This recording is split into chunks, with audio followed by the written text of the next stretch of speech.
Hey, what's going on, fellow YouTubers? This is Vilgax10 signing in once again. And now, welcome to another overview episode of the Afro Samurai series. I will now be discussing episode 2 of the series, and in this episode, we leave off from where what happened in the previous episode. Afro actually was falling off a cliff into a river, and we actually get introduced to a new character, female character. Her name is Okiku, and personally I really like this character quite a bit. She's actually one of my favorite characters. And Okiku actually finds Afro washed up from the river, and he got messed up pretty bad from that one RPG that was shot at him. Yeah, he got really messed up. She actually finds Afro and begins treating him. She's nursing him back to health after what happened to him. And in this episode, we get a lot of insight into Afro's character. There's a lot of flashback. In fact, if I'm not mistaken, this episode starts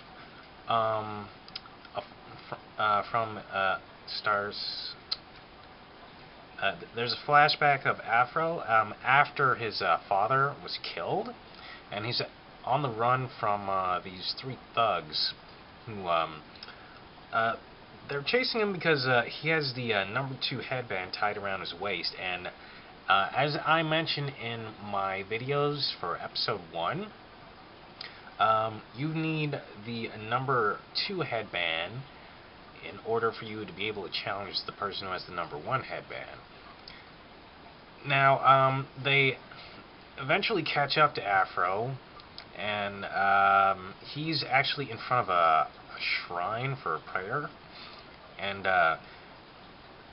needless to say, he gets his ass whooped. He got really messed up. And they take the headband from him pretty easily because he's just a little kid. He really doesn't know how to fight.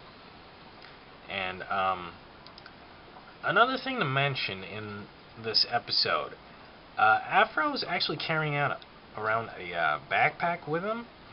And after the thugs get the headband from Afro, they actually smash open the pack. And inside, you find that Afro has been carrying around the head of his deceased father inside the pack.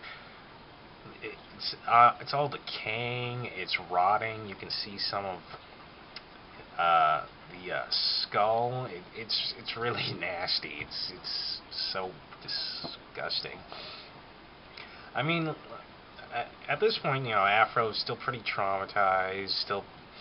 I mean, he just can't let go, right? He's carrying around his father's head. That's, needless to say, it's pretty messed up. So, anyway, one of the thugs actually grabs the head, and they're basically playing keep away with the head of Afro's father. And yeah, the show is really not too big on restraint, if you know what I mean. It's really gory, and they trick Afro into catching the head, and when he does catch it, one of the thugs actually smashes the head and knocks Afro into the shrine. So he got really messed up, and he's just kind of tangled up in all these ropes. And then, after that, the flashback jumps back to the present time with Afro, and he's actually in Okiku's house, and she's treating him because Okiku, she's a healer. She basically treats anyone who's wounded, who needs help, and basically she's reassuring Afro that he's going to be okay.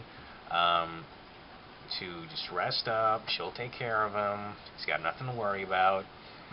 And, well, you don't really think too much into this. And, but, I don't know if I mentioned this earlier, but Okiku, she has this special ability where she's able to read a person's dreams. So, when you're asleep, she can actually look inside your dream and know what you're actually dreaming about. So, after she reassures Afro that he's going to be okay, she walks off, and she's actually going to prepare a meal for him. Afro falls back asleep. Well, before he does, you actually see Ninja again. Pretty much just blowing smoke in Afro's face, saying, "Dang, Afro, you're one lucky dog." And Ninja always cracks me up. So, he falls back asleep, and it cuts back to the past, where Afro is still tangled up in the shrine, pretty messed up from those thugs that kicked his ass. And Afro, like, him barely being conscious, sees this little girl telling him to wake up, and she's holding a teddy bear. Like, she's just a little kid. She doesn't think, she doesn't realize Afro's really badly hurt. She thinks he's just sleeping, but no, he's pretty messed up.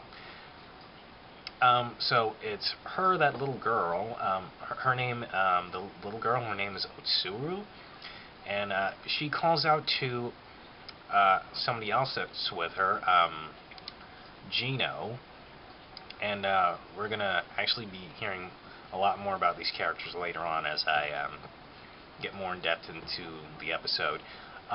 Gino actually sees Afro's father's sword, because earlier on, those thugs actually caught up to Afro, like I said, and he was actually about to pull the sword out on them, but him not knowing how to fight at the time, like I said, he got beaten half to death. And she calls out, so anyway, she calls out to Gino, and Gino goes over to the shrine and notices that Afro's all tangled up in the shrine, and he actually calls out to his teacher, his guardian, who's praying at the time, because well, you'll hear more about him later, but he basically cuts Afro down from all the tangled ropes, and like at first he thought Afro was dead, but no, he was still alive, barely alive, mind you, but still alive. So what happens is they cut him down from the shrine, and they actually take them back to their home. It's a sword school, a dojo, if you will, and Gino's master is the head of the school, the teacher.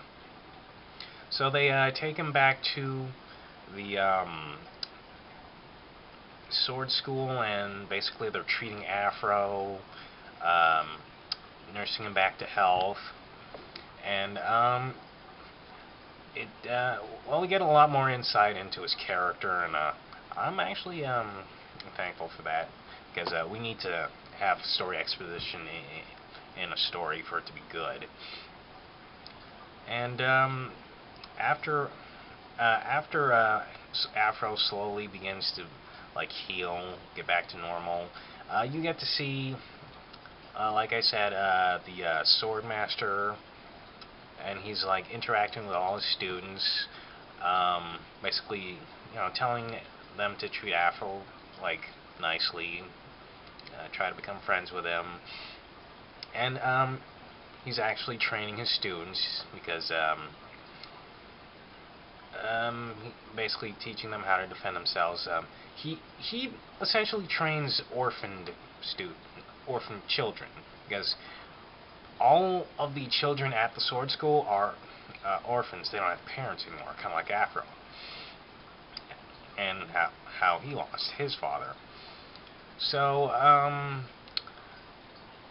he actually starts to train Afro in the way of the sword later on, because the reason Afro got to be as good as he is, or started to become as good as he is with a sword, is because of the Swordmaster. Now, unfortunately, they don't give a name for the Swordmaster, so we're just left calling him Swordmaster, but, you know, oh well. And I will get more about, go on more into more in depth about this episode later on, and please watch again in part 2. Thanks, everybody.